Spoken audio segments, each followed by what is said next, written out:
My brother-in-law died suddenly, and now my sister and her kids have to sell their home. That's why I told my husband we could not put off getting life insurance any longer. An agent offered us a 10-year, $500,000 policy for nearly $50 a month. Then we called SelectQuote. SelectQuote found us identical coverage for only $19 a month, a savings of $369 a year. Whether you need a $500,000 policy or a $5 million policy, SelectQuote could save you more than 50% on term life insurance. For your free quote, go to SelectQuote.com. SelectQuote.com. That's SelectQuote.com. SelectQuote. We shop, you save. Full details on example policies at SelectQuote.com/commercials. My brother-in-law died suddenly, and now my sister and her kids have to sell their home. That's why I told my husband we could not put off getting life insurance any longer. An agent offered us a 10-year, $500,000 policy for nearly $50 a month. Then we called SelectQuote. SelectQuote found us identical coverage for only $19 a month, a savings of $369 a year.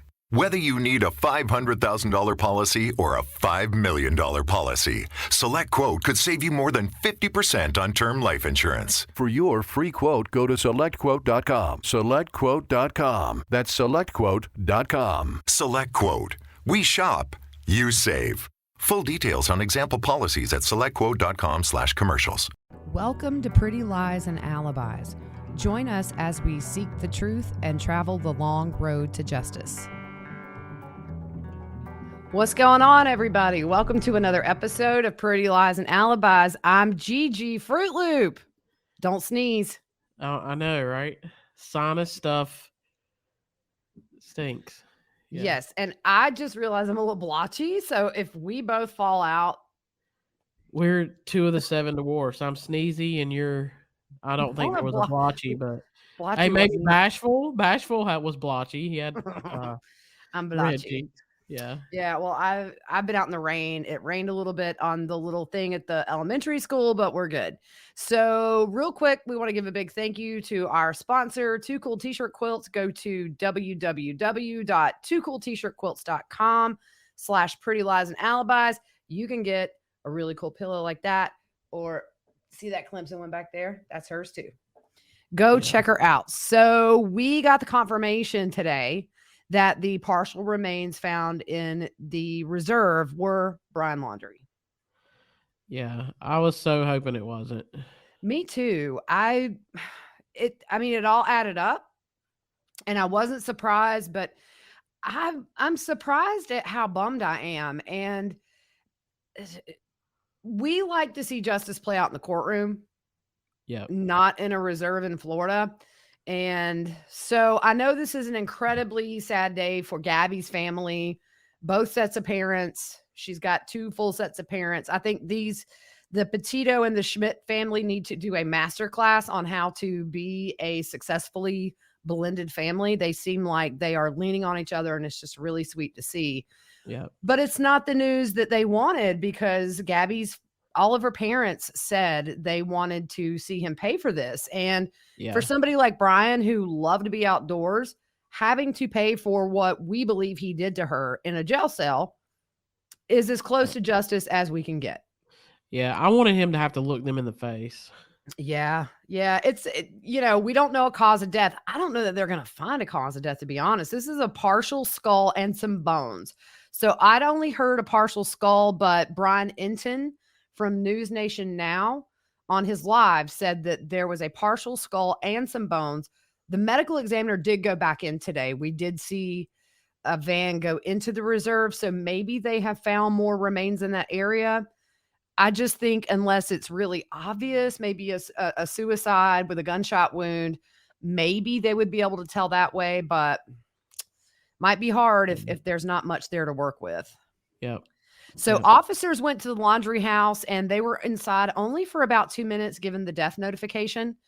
So shortly after, the Laundrie family attorney, Steve Bernalino, confirmed the remains, saying that Chris and Roberta Laundrie have been informed that the remains found yesterday in the reserve are indeed Brian's.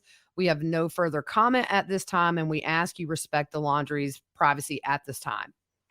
So a lot of people have really strong opinions about the Laundrie parents. I do as well, but I'm a mom, and so I'm not going to use our time here to say anything bad. Yeah. Here's a bit of good news, though. The notebook that they found is being dried out right now, and according to Brian Enton again, it's possibly salvageable. Yeah, they can do a lot of different things digitally, enhancing all that. And if they get it dried out, you would think the paper. I did it yesterday. I forgot to turn mine off. You would think the paper would just be mush, but I mean, it could be. I mean, they make, and I've had several people use this while hiking. They make a paper that's almost waterproof, kind of, sort of. So Really? That's really cool. yeah, it's a different kind of paper or something. Well, we do know that they found a dry bag yesterday, and maybe that was kept. I mean, could have been kept in there. So earlier today, before the remains were confirmed, the family attorney Bertolino told WABC in New York that Brian's parents are distraught and grieving. He also said there's a strong possibility that the remains were Brian's, and he said it's quite sad. You could imagine as a parent finding your son's belongings alongside some remains. It's got to be heartbreaking, and I can tell you they are heartbroken. Obviously, they are upset. It's their son. They anticipated this, although it's not something they wanted to happen, but it's certainly something in our thoughts and conversations. Now that the reality has struck, so to speak, it's very disheartening for them, and they are having a tough time, as one would imagine. So that's he's given a couple of comments also since the remains were found. We'll get to those in just a bit. So he clarified a little bit about yesterday. He said he did meet up shortly with law enforcement when Brian's dad was the one that found this bag. And there apparently was a reporter kind of with him, but nobody in law enforcement. So he picked the bag up and took it to law enforcement. So he said he did meet up shortly with law enforcement. They looked at the contents of the bag. At that time, law enforcement officers showed him a picture on the phone of a backpack that law enforcement had located also nearby and also some distance off the trail. And this is what the family attorney told CNN. At that point, the Laundries were notified. There were also remains near the backpack, and they were asked to leave the preserve. So that's kind of how it went down yesterday. A lot of people the conspiracy theories are kind of, I mean, they're all over the place. And I get it because it's very odd that the day after the reserve opens up, the parents go in, within a few minutes, they find this stuff. The one thing that I did look at is shortly after Brian ran, they did have some rain in the area, and law enforcement all has said that this area was previously underwater. If you look at that dry bag, you can see it's muddy. It kind of looks like maybe it's been wet.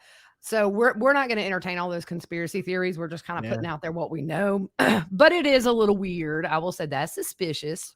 That's weird. Yeah. So they also he clarified something about the change in the date when Brian left. What did he have to say? WFLA said Bertolino called Northport Police September 13th to tell them Brian never came home. So what he's saying is there was that one day, which when somebody's on the run, that's a lot of time.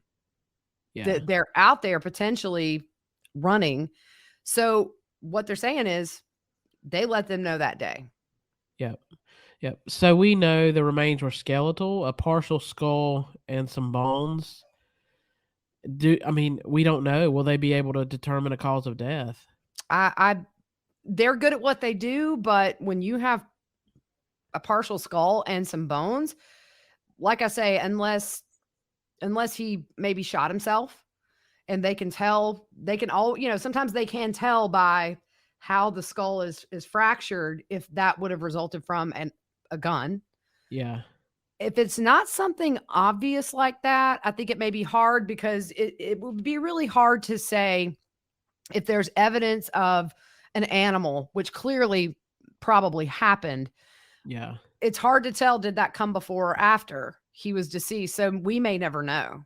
Yeah. You have temperature in there, just the different elements. There's a lot of stuff. And clearly, I don't think, we're working with a full skeleton here, which can always provide a lot of clues as to a cause of death. Yeah. Yeah.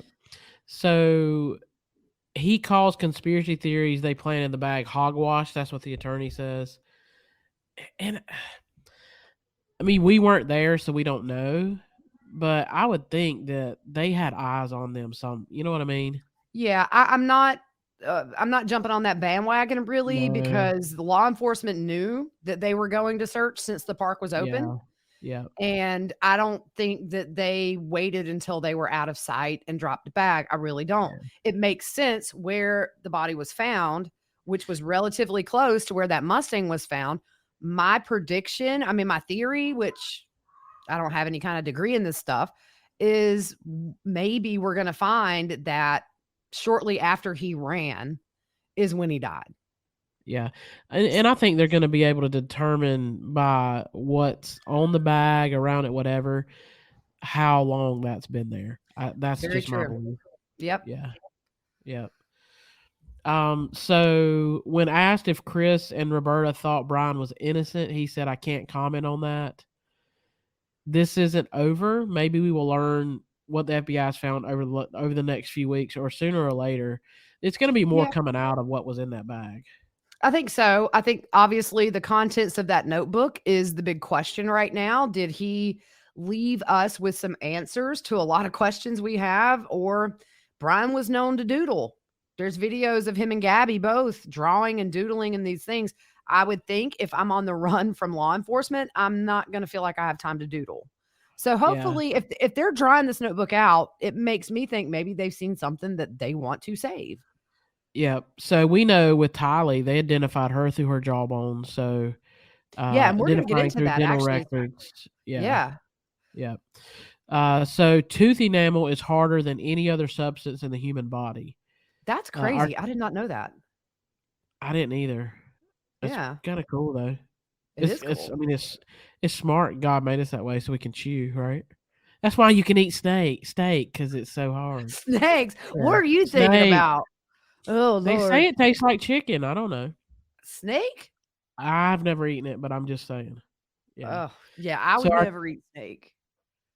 If you out in the wilderness, you would eat whatever you needed to. I would not. I would be running from said snake. I would not be like, let's have dinner. I would starve in the wilderness. No way. Your girl would be a man. I would be just curled up in my little sleeping bag. We're going to do one of those shows where they put you out in the middle of nowhere. No. So dude, I'll be piggybacking on you the whole time, whining about wanting to go home. So our teeth remain long after the rest of our body has decayed. So forensic dentistry is the main way victims of fire are identified. And like I said, we know that with Tylee. Teeth can withstand more than 2,000 degrees. Yeah. They can extract DNA from the pulp chamber, but the pulp chamber does not withstand heat like the tooth itself does and can be damaged in extreme heat. They can look at enamel rod patterns, which are essentially like fingerprints for teeth. That's crazy, right? That. Yeah. So none of our stuff is the same. Well, I think about when they do impressions, like I think it was Ted Bundy. That was one of the ways they caught him was he bit one of his. They do the bite impressions from they dental did the record. Bite impression, and it shows the exact, of your mouth or whatever. But so the jawbone and tooth pattern from past X-rays can be compared to remains. That's kind of the preferred way. Yeah. And it would be probably most people have their wisdom teeth out. So yeah, I would think. I mean, I still have mine. That's why I'm so smart. I only have bottom ones that grew in. My top ones never formed, but my dad's didn't. So got that from him. Huh. Go figure. Yeah, it's really weird. They can also determine if the remains are male or female by looking at the mandibular ramus and also the mastoid process, which is up here. So and then they said too, one way that they can kind of estimate if it's a child or an adolescent, they can look at the eruption pattern too and tell that, you get 10-year-old molars or that sort of thing. It's a really cool science, and it's beneficial in providing closure for families because how many years ago you couldn't have done this? Yeah. And I understand people questioning, how is his body that decomposed where it's just skeletal remains. And I think you have to look at the environment it was in. With and sometimes water does slow down the process, but when you throw in all Alligators, kind dude. of alligators and stuff like that, And the thing is, if one got to him, it could have alerted others. So things like that happen when you die in a reserve where there's gators and bobcats and panthers. I mean, these are not cute, cuddly animals. Yeah. So I hate that this is we'll say the resolution of the I hate to say missing person case. He wasn't missing, he was on the run. Yeah. And so maybe at some point the FBI will come out and say, here's kind of what we found during our investigation that would point to he did it. I don't know if they will do that, but I think at some point they will release some documents and maybe we'll get a better idea. I encourage everybody to go online to the Gabby Petito Foundation and take a bad and make it a right if you can. $2, $1, $3, $10, whatever you can spare. This family right now has a mission, and I think that they are excited about this avenue they can take to funnel in their grief to helping other families with missing children, adults, whatever, get some resolution, because now the search is over. We know we know it's him. And so really at this point, all the families, they're going to have to try to find their peace with this and move on. So I love to see the Schmidt and the Petito family doing something to help other people in their grief, because that is one of the most unselfish things you can do. Love those people. Yeah, help something good come out of this very bad situation. And not only that, but I think we're all, since this case revolved around domestic violence, I think we've opened up a lot of conversations we need to be having. And we always say it. If you see something, say something. It is Domestic Violence Awareness Month. Don't hold back when you see that. That could be the difference. Yeah. And if you're in it, get out. It won't get better. There are so many places that will help you. Yeah. Yep. And too bad you don't live in Greenville, because I'd take you right in. There you go. And I have done that. And gladly. Yep. So do your part, people. Let's do our part. Let's take care of each other. And so I want to say this too. With the response, I think there can be growth out of the Laundrie's non-response. Like, it got turned around on them really quick. With them not, offering help.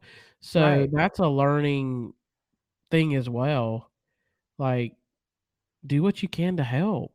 Like, I know it's your family or whatever who's done something wrong, but you never know when the situation is going to be flipped back on you, and how do you want to be treated? So exactly. And there have been some protesters, I think, that have crossed a few lines for me, where they're outside shouting where they hope Brian is right now and things like that. And I don't know, I'm just not that type of person. No. Doesn't mean I like the people, but I'm a mother. It doesn't matter. And the thing that I think too, and I might get some flack for this, we don't know what Brian told them. He could have said, hey, look, we had this altercation in Moab, and then we had one again, and I left her. We don't know what he told them. Yep.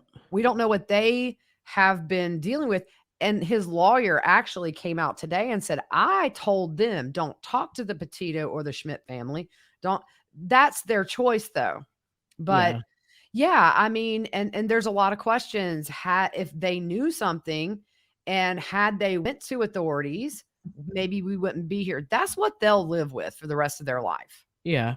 And I think for ladies and women and men both, because domestic violence is not a one-sided thing. No. I think the biggest thing is you're not alone. No. There's people there to help and reach out, and you can get out. So yeah. So anyways, we're going to keep an eye on this. I don't know in the next few days, if anything, really. It's the end of the week. They typically don't do these pressers on the weekend. Maybe next week at some point we might learn a little more. But for now, that's kind of what it is. And our hearts go out to the Petito and the Schmidt family tonight, because it's got to be very, very heavy to learn what they learned today. And now they move forward, helping others and honoring her life. And I think that's the best you can do right now. Yep. Totally All right, agree. guys, we are out for this. Join us in just a little bit. We're going to pick right up with the Valo Daybell stuff.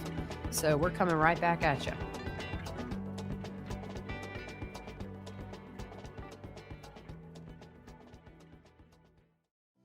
Attention car shoppers. Right now at South Carolina Federal Credit Union, you can get a new or used auto loan and pay nothing until 2024, and no payments for 90 days means nothing out of pocket going into the new year. Plus, we have flexible rates and terms, so you could make the best financial choice for you.